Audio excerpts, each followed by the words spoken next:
Hello there everybody, how's it going today? Thank you so much for tuning in. We are talking about simple licks that are going to build some speed for us. Now if you want tabs, what we were about to go over, well of course those are down below, linked for you. If you want to check out my free guitar course, I think it actually ties in nicely that you could apply a lot of this stuff in the fretboard decoder. Ba-boom! So you can check out that as well. Blah, can't talk if you want to. So yes, we have 5 exercises here, or licks. I call them licks because it's already implying a musical value to it versus it's an exercise or something like that. So I have 5 of them here that work on quite a few different characteristics of speed and different facets and stuff like that. So we're gonna go ahead and jump into this one and let's go. Oh yeah!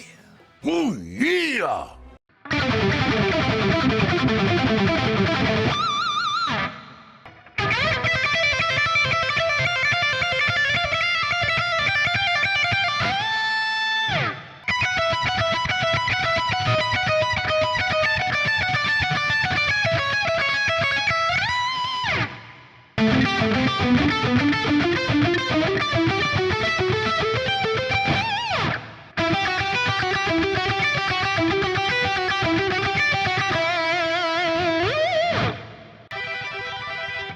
Alright, so number 1 is more of a probably typical style of speed building lick you're going to get from a lot of different people.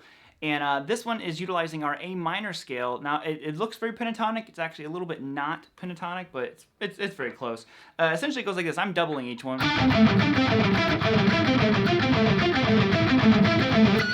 Like that, and I'm picking everything. So I'm starting on the down. It's all alternate picked. And what you want to focus on here is, since it's a very stationary lick, is what are your hands doing exactly? And make sure you're not picking your fingers up too far, right hand. There's a lot less to focus on because we're not really moving very much. You can really hone in on like, okay. And for me, I'm actually, notice I use my middle finger to start off with, and it's just kind of like, to me, guitar IQ. I already know where the lick is gonna be because you have the tabs or you know what it is. And I can focus on just kind of like that one little section right there and be like, okay, I know ahead of time I need to stretch, so I'll go ahead and get my hand ready. So I'm just going to go a 7 to 5 on the G to the D. Then I go to 9 to 5 on the G, and then 7 to 5 on the D.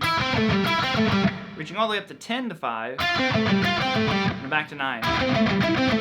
And you just cycle through that one. I'm adding some palm muting to it. You don't have to if you don't want to. I just like the sound of it. So. You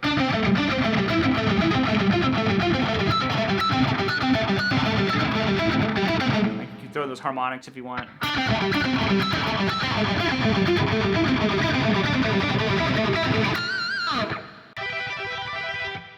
Alright, now lick number 2. Now this one is combining a couple of things. We have both hammered on notes and pick note. It's not all just like straightforward all the way through it. It goes like this.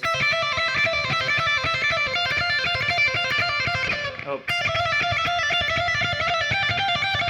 Thought I lost it there for a second. And I think this is very, very crucial for building speed because it's building hand synchronization.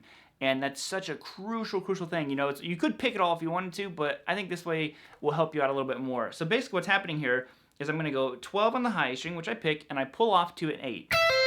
Okay? Then I'm going to go 10, 12, 10 on the high E string. Then I pull off to 8 again. So I go... all alternate pick, down, up, down, the whole time. Now to change it, all I do is instead of going to 12, I go to 13. Now here I alter the entire shape. I go 13 to 10, and then 12, 13, 12, 10. And then the final one is just 15, 10, 13. So I'll keep A, so just resolve it to an A note, wherever you want. So that one again.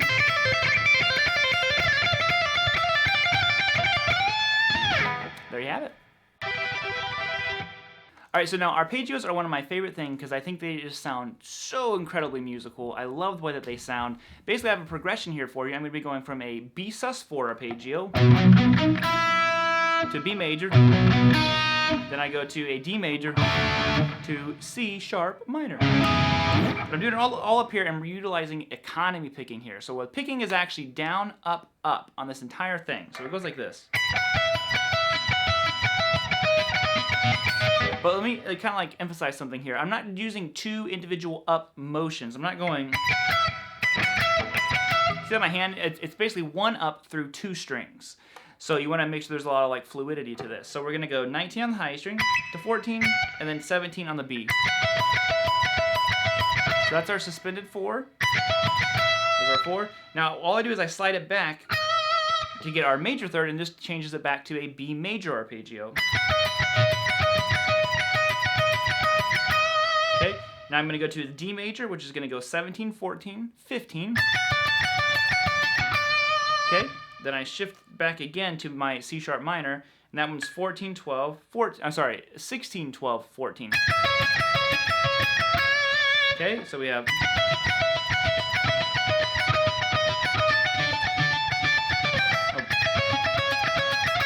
And of course, flip it around the other way if you want, but that would change your picking. That'd be down, down, up.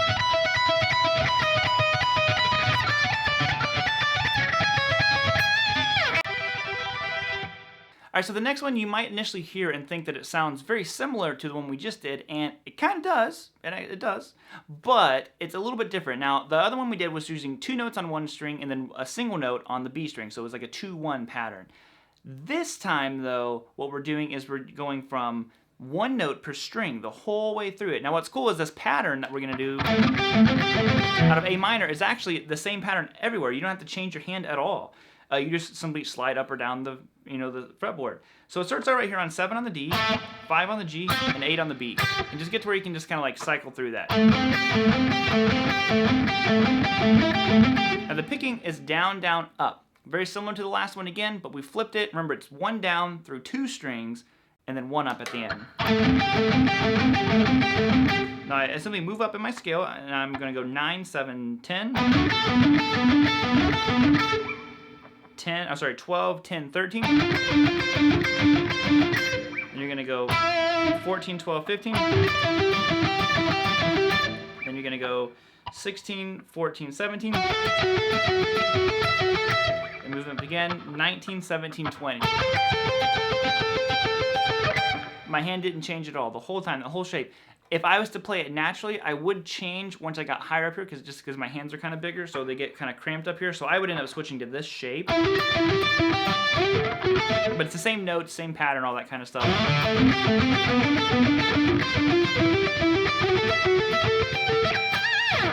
And then try working it backwards. So you need to go.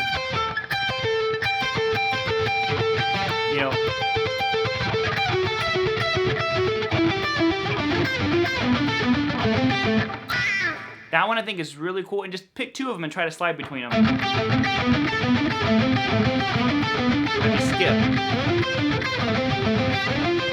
So like I said, all these notes are A minor. Even though it's the same shape, it's just laid itself out very conveniently for us. Okay, the final one here is a pedal tone idea where we have a repeating series of notes, and then you're basically moving the notes around it. I call them pedal tone. Maybe there's another name for this, because a pedal tone might just be a single note. I don't know. That's what I'm calling it. And basically what we have is this.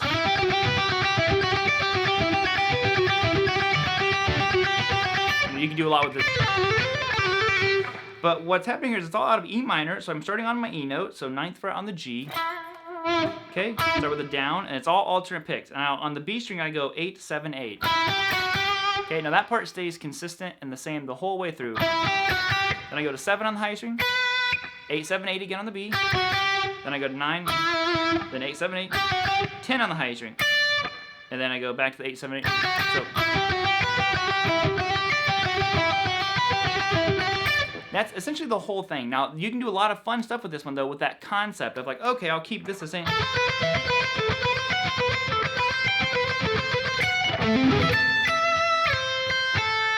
Whatever pattern you want. You can get really complex with it if you want. But I like that idea because all these, they just sound musical, and I can see the value in them right away.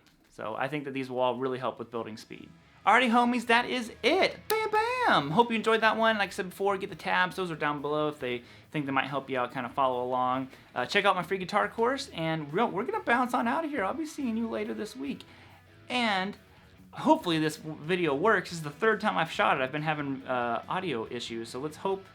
Let's cross our fingers, cross your toes, cross your eyes. Anything you can cross. Let's hope that this video worked, and I don't have to shoot it again. 3rd time's a charm, right? Bye, guys.